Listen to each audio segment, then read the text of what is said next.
Welcome to Educlick your online study partner. Good morning दोस्तों, आपका बहुत बहुत स्वागत है आपके अपने यूट्यूब चैनल एजुक्लिक में। तो देखिए, कल की क्लास में जब हमारा जो टेस्ट हुआ था पिछले दिन, उसमें मैंने आपको 12 क्वेश्चन दिए थे। ठीक है, तो आपको पता चल गया हो उसमें हमारे कितने क्वेश्चन सही थे और कितने गलत थे। मैंने देखा कई बच्चों के 12 में से 12 सही थे। इसका मतलब क्या है, उनकी पढ़ाई बहुत अच्छी तरीके से चल रही है। ठीक है, कई के 12 में से 11, 10, 9 का एवरेज भी था। ठीक है, तो उनकी पढ़ाई भी कम नहीं है, बहुत अच्छी है। यानी कि 10, 9, 11 के आसपास जिनके क्वेश्चन सही है ना, उनकी भी पढ़ाई बहुत अच्छी तरीके से चल रही है। लेकिन कोशिश ये हो कि जितना पढ़ाया है और जितना क्वेश्चन का हमने जो टेस्ट लिया है उसमें से जो जितने क्वेश्चन दिए हैं वो सभी सही हो, तो अपनी पढ़ाई है ना वो बहुत अच्छी ढंग से चल रही है। ठीक है, तो ये टेस्ट में आपका जो हुआ, कैसी पढ़ाई चल रही है वो आपको पता चल ही गया। ठीक है, तो आज पढ़ाएंगे हम आपको महाराणा प्रताप के बारे में। जैसा कि अपना टॉपिक शुरू से चल रहा था, कौन सा, सत्ता के साथ प्रतिरोध राजस्थान के संदर्भ में। उसमें हमने एक दो शासकों के बारे में पढ़ भी लिया, जैसे कि हम्मीरदेव चौहान के बारे में पढ़ लिया, राव शेखा के बारे में पढ़ लिया था। ठीक है, आज पढ़ेंगे महाराणा प्रताप के बारे में, जो कि मेवाड़ के शासक थे। बहुत ही महत्वपूर्ण है एग्जाम की दृष्टि से भी, कंपटीशन की दृष्टि से और बोर्ड एग्जाम की भी दृष्टि से। ठीक है, तो आइए शुरू करते हैं महाराणा प्रताप। देखिए, महाराणा प्रताप, महाराणा प्रताप का जन्म विक्रमी संवत 1597 ज्येष्ठ शुक्ल तृतीया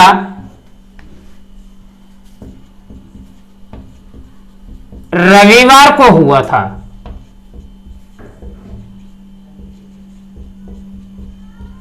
ठीक है, देखिए कहीं कहीं किताबों में मिलता है कि महाराणा प्रताप का जन्म, जैसे आपके सिलेबस में दोनों तिथि दे रखी है, हिंदी तिथि और इंग्लिश तिथि दोनों, 9 मई 1540 ईस्वी को।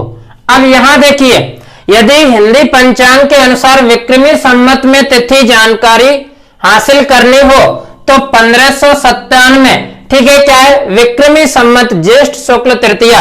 अब 1597 यदि इंग्लिश महीने की तारीख हमें याद करनी है तो क्या होता है, 1597 में महाराणा प्रताप की मृत्यु हो जाती है अंग्रेजी महीने के अनुसार। ठीक है, कंपटीशन में कभी प्रश्न पूछ सकता है महाराणा प्रताप का जन्म विक्रमी संवत कब हुआ था। ठीक है, और उसमें पहला ऑप्शन 1597 हो, लेकिन अधिकांश समय क्या याद रहता है कि इंग्लिश महीने के अनुसार 1597 में तो महाराणा प्रताप की मृत्यु हुई थी। ठीक है, तो आंसर गलत नहीं हो, आपका ध्यान रखना, विक्रमी संवत 1597 में जन्म है। ठीक है, और इंग्लिश महीने के अनुसार जन्म कब है, 9 मई 1540 को। ठीक है, ये जो महाराणा प्रताप थे, ये महाराणा उदय सिंह के ज्येष्ठ पुत्र थे। ज्येष्ठ मतलब बड़े पुत्र थे। महाराणा प्रताप का जन्म कुंभलगढ़ दुर्ग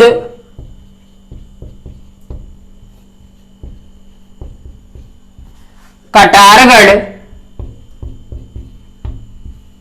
बादल महल में हुआ था।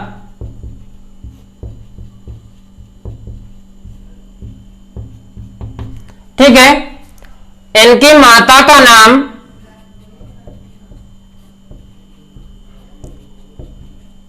जयवंता बाई था।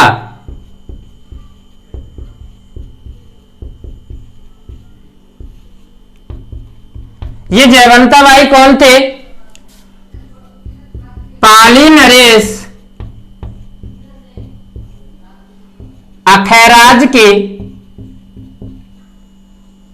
अखैराज सोनगरा के पुत्री थे। ठीक है भाई। अब यहां एक बात और देखिए कि महाराणा उदय सिंह की दो रानियां थीं, पहला जयवंताबाई और दूसरी रानी रानी भटियाणी।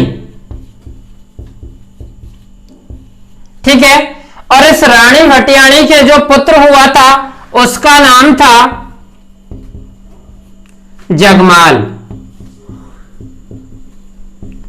देखिए ये आपके सिलेबस में नहीं है लेकिन काम जरूर आएगा, मैंने इसलिए बताया है। आगे देखिए, महाराणा प्रताप का विवाह है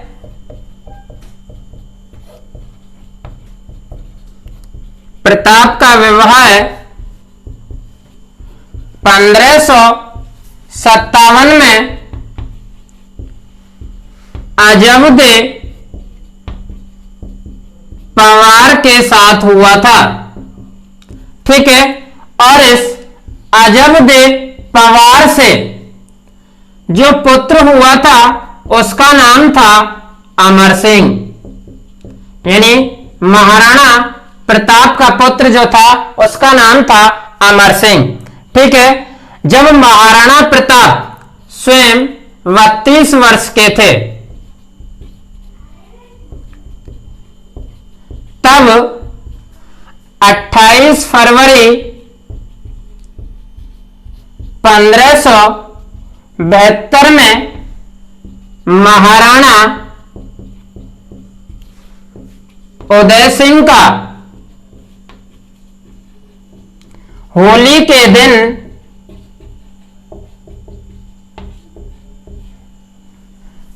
स्वर्गवास हो जाता है, यानी कि मृत्यु हो जाती है।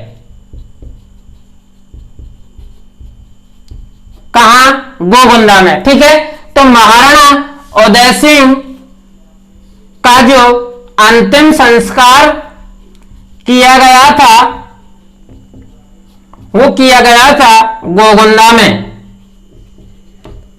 ठीक है, अब देखिए होता क्या है कि महाराणा उदय सिंह से रानी भटियाणी ने यह शर्त रखी थी विवाह के समय कि मेरे से जो पुत्र पैदा होगा वही पुत्र मेवाड़ का अगला शासक यानी उत्तराधिकारी बनेगा। महाराणा उदय सिंह ने भटियाणी की इस शर्त को स्वीकार कर लिया और भटियाणी से जो पुत्र जगमाल पैदा हुआ उसे शासक बना दिया, जबकि नियम से शासक बनना चाहिए था महाराणा प्रताप को, लेकिन जगमाल को महाराणा प्रताप के बिना बताए शासक बना दिया गया। जैसे ही महाराणा उदय सिंह की मृत्यु हुई तो वहां के सरदारों ने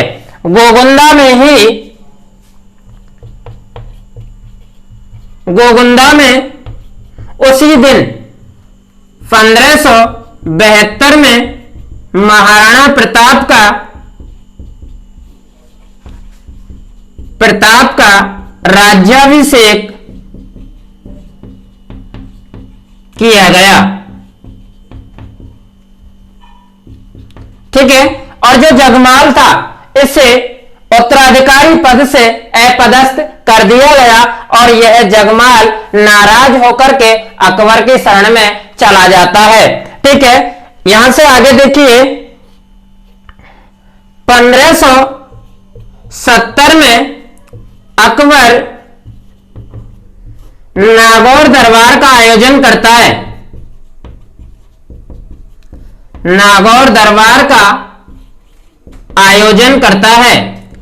इस दरबार का आयोजन अकबर राजपूताने के अधिकांश शासकों को अपने अधीन करने के लिए करता है, लेकिन नागौर दरबार में राजस्थान के जो अधिकांश शासक होते हैं मेवाड़ को छोड़कर वो शासक इसकी अधीनता स्वीकार कर लेते हैं, लेकिन मेवाड़ के शासक उस समय महाराणा प्रताप थे और ये अकबर की अधीनता स्वीकार नहीं करते हैं। तो महाराणा प्रताप को समझाने के लिए अकबर 4 बार शिष्टमंडल भेजता है, लेकिन वो चारों शिष्टमंडल असफल होते हैं। ठीक है, यहां तक एक बार और देख लीजिए। देखिए, महाराणा प्रताप का जन्म विक्रमी संवत 1557 में ज्येष्ठ शुक्ल तृतीया रविवार को हुआ था और अंग्रेजी महीने के हिसाब से जन्म हुआ था 9 मई 1540 को। महाराणा प्रताप महाराणा उदय सिंह के ज्येष्ठ पुत्र थे। ठीक है, इनका जन्म कुंभलगढ़ दुर्ग के कटारगढ़ में बादल महल में हुआ था। माता का नाम था जयवंता बाई,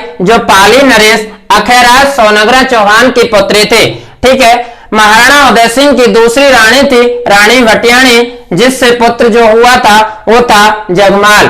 ठीक है। महाराणा प्रताप का विवाह 1557 में अजबदे पवार के साथ हुआ, जिससे पुत्र अमर सिंह की प्राप्ति हुई थी। 32 वर्ष के जब महाराणा प्रताप थे, तब 28 फरवरी 1572 में महाराणा उदय सिंह का होली के दिन निधन हो जाता है।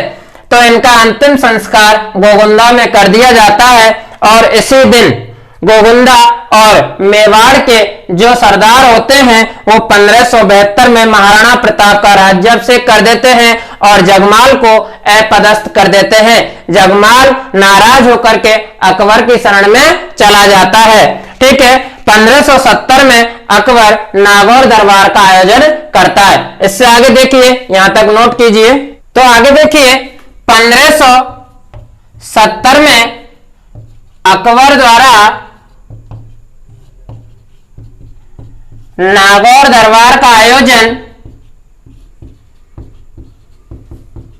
राजस्थान के शासकों को अपने अधीन करने के लिए लगाया जाता है, और इस नागौर दरबार में मेवाड़ को छोड़कर राजस्थान के अधिकांश जो शासक हैं वो अधीनता स्वीकार कर लेते हैं। और मैंने पिछली क्लास में बताया था कि राजपूताना का जो शासक था, सबसे पहला शासक जिसने अकबर के साथ संधि की या अधीनता स्वीकार की, उसके बारे में बताया, वो था जयपुर के कछवाहा वंश का भारमल।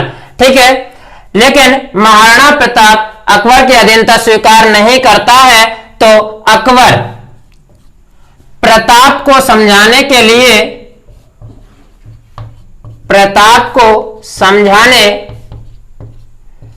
4 शिष्टमंडल भेजता है।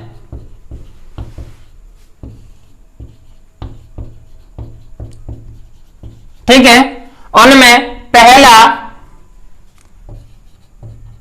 जलाल खां, और इस जलाल खां को भेजता है नवंबर 1572 में। ठीक है। दूसरा मानसिंह जून 1573 में। भगवंत दास इसे भेजता है अक्टूबर 1573 में। और चौथे नंबर पे टोडरमल। ठीक है। इसे भेजता है दिसंबर 1573 में। अब देखिए, ये चारों जो शिष्टमंडल हैं, ये प्रताप को बंदी बनाने में, प्रताप को अधीन करने में असफल हो जाते हैं। ठीक है। तो अकबर महाराणा प्रताप को बंदी बनाने के लिए प्रताप को बंदी बनाने की योजना बनाता है। ठीक है। और अकबर द्वारा यह योजना अजमेर के किले में बनाई जाती है। ठीक है। यह अजमेर का किला अंग्रेजों के समय शस्त्रागार था, इसलिए इसे शस्त्रागार या मैगजीन का किला भी कहा जाता है। ठीक है। अंत में 3 अप्रैल 1576 को अकबर सेनापति मानसिंह के नेतृत्व में अपनी सेना मेवाड़ की तरफ भेजता है और अपना पड़ाव मांडलगढ़ के आसपास डालता है। इस सेना की सूचना महाराणा प्रताप को लग जाती है और महाराणा प्रताप भी अपनी सेना को गोगुंडा व खमनौर की पहाड़ियों के मध्य जमाता है। ठीक है, दोनों में 18 जून, देखिए कहीं कहीं लिखा मिलता है 18 जून और कहीं मिलता है 21 जून। ठीक है, 18 या 21 जून 1576 को महाराणा प्रताप और अकबर के सेनापति मानसिंह, ये दोनों हल्दी घाटी के मैदान में आमने सामने होते हैं। ठीक है, इधर प्रताप की अग्रिम पंक्ति का जो सेनापति होता है उसका नाम होता है हाकिम खां सूर। हाकिम खां सूर। ठीक है, इधर अकबर का सेनापति कौन होता है? मानसिंह होता है। इस युद्ध में प्रताप के जो सैनिक होते हैं यानी कि राजपूत जो सैनिक होते हैं उनका पहला वार बहुत ही खतरनाक होता है और इनके वार से डर करके मानसिंह की जो सेना है वो तितर बितर हो जाती है, यानी जान बचाकर भागने लगती है। लेकिन उसी समय अकबर की सेना में मेहतर खां नाम का जो एक व्यक्ति होता है वह यह अफवाह फैलाता है कि हमारा जो राजा है अकबर वो और सेना लेकर के हल्दी घाटी मैदान में आ रहा है। तो इसी समय मेहतर खां की अफवाह से इस मुगल सैनिकों में जोश पैदा हो जाता है और दोनों में इसके बाद संघर्ष होता है। कुछ समय बाद दोनों की सेनाएं अलग अलग हो जाती हैं, यानी ना तो अकबर का सेनापति मानसिंह प्रताप पर विजय प्राप्त करता है और ना ही प्रताप मानसिंह पर विजय प्राप्त करता है। होता क्या है, युद्ध होते होते प्रताप का जो घोड़ा होता है वो मानसिंह जो कि हाथी पर बैठा होता है। ठीक है, और इधर प्रताप का घोड़ा है चेतक। जैसे ही प्रताप का घोड़ा चेतक छलांग लगाता है तो हाथी के सिर पर दोनों पैरों को जमा देता है और प्रताप अपने भाले से इतना भयंकर वार करता है जिससे कि मानसिंह औदे पर झुक जाता है और उसका जो सहायक होता है जो पीछे बैठा रहता है उसमें जाकर के ये भाला लगता है, उसकी मृत्यु हो जाती है। लेकिन तभी क्या होता है, हाथी की सूंड में खंजर लगा होता है। ठीक है, उस खंजर से इस चेतक का पैर जख्मी हो जाता है। उसी समय बड़ी सादड़ी का झाला मन्ना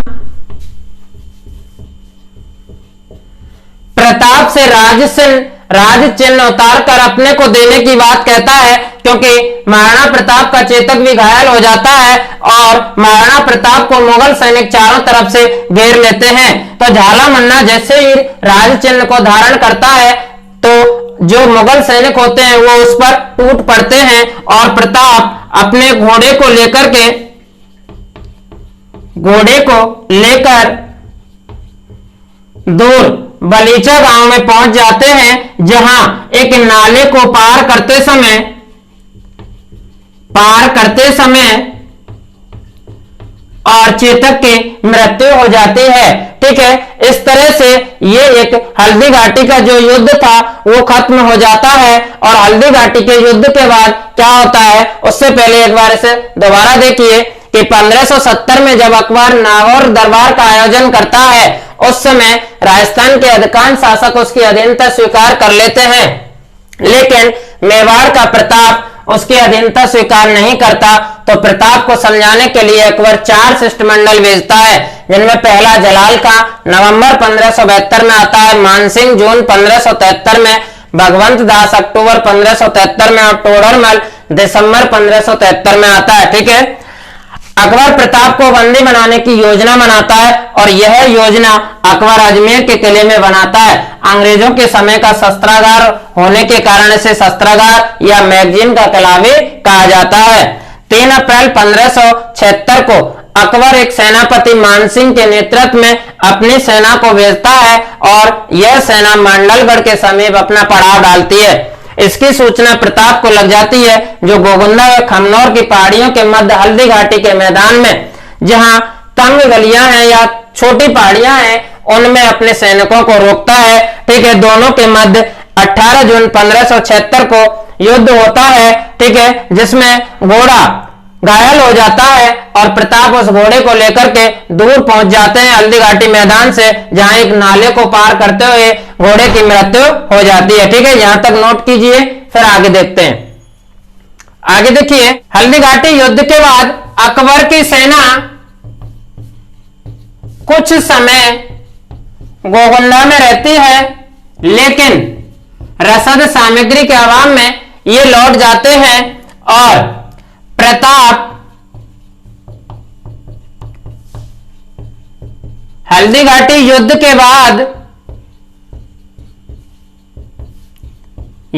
बाद कुंभलगढ़ को राजधानी बनाता है।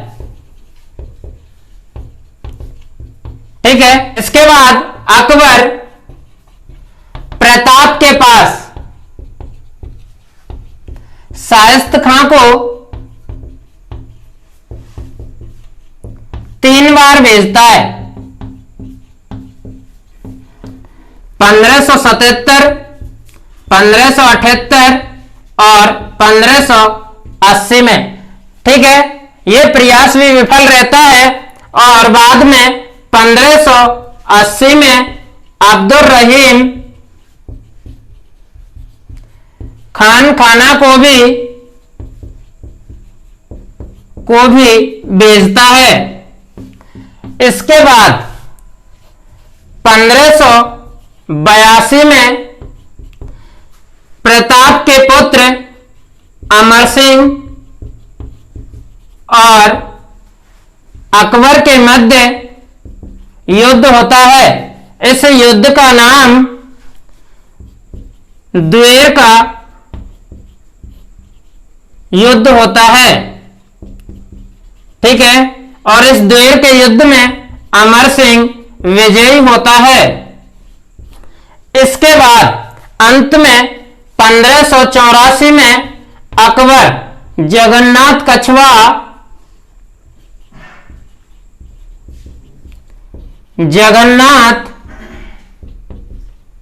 कछवा के नेतृत्व में अंतिम अभियान भेजता है,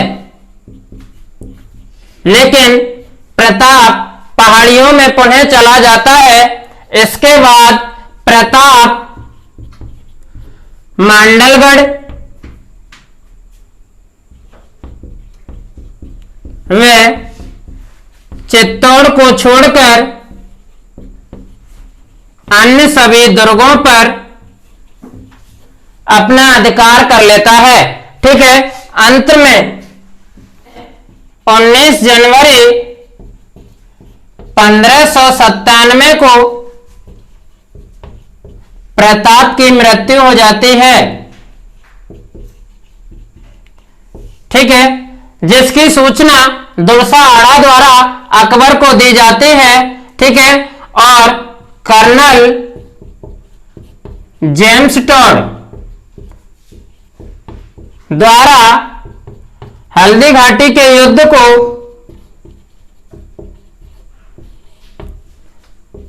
मेवाड़ की थर्मोपली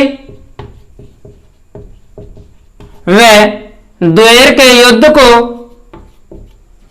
मेवाड़ का मैराथन कहता है। ठीक है, तो ये महाराणा प्रताप यहां समाप्त हो जाता है। ये टॉपिक दोबारा यहां से देखिए, अकबर अपनी सेना को हल्दी घाटी युद्ध के बाद भी गोगुंदा में जमाता है, लेकिन खाद्य सामग्री के अभाव में वो लौट जाता है। ठीक है। और हल्दीघाटी युद्ध के बाद में महाराणा प्रताप अपनी राजधानी किसे बनाता है? कुंभलगढ़ को, ठीक है। इसके बाद अकबर प्रताप को समझाने शाइस्त खां को 3 बार भेजता है, 1577 में, 78 में और 80 में। और 1580 में एक बार फिर अब्दुल रहीम खान खाना को भी भेजता है। 1582 में प्रताप के पुत्र अमर सिंह और अकबर के मध्य द्वेर का युद्ध होता है, जिसमें प्रताप का पुत्र अमर सिंह विजयी होता है। 1584 में अकबर महाराणा प्रताप के विरुद्ध अंतिम अभियान जगन्नाथ कछवा के नेतृत्व में भेजता है, लेकिन प्रताप पहाड़ियों में चला जाता है। प्रताप मांडलगढ़ और चित्तौड़ को छोड़कर मेवाड़ के सभी दुर्गों पर अधिकार कर लेता है। अंत में 19 जनवरी 1597 को प्रताप की मृत्यु हो जाती है। कर्नल जेम्स द्वारा हल्दीघाटी के युद्ध को मेवाड़ की थर्मोपली और द्वेर के युद्ध को मेवाड़ का मैराथन कहा गया था, ठीक है। तो ये अपना प्रताप जो टॉपिक है वो खत्म हो गया, ठीक है। मैं समझता हूं यहां तक आपको अच्छी तरह से समझ में आ गया होगा, ठीक है। तो वीडियो को ज्यादा से ज्यादा लाइक और शेयर करें, चैनल को सब्सक्राइब करें और मिलते हैं अगली नेक्स्ट क्लास में। धन्यवाद।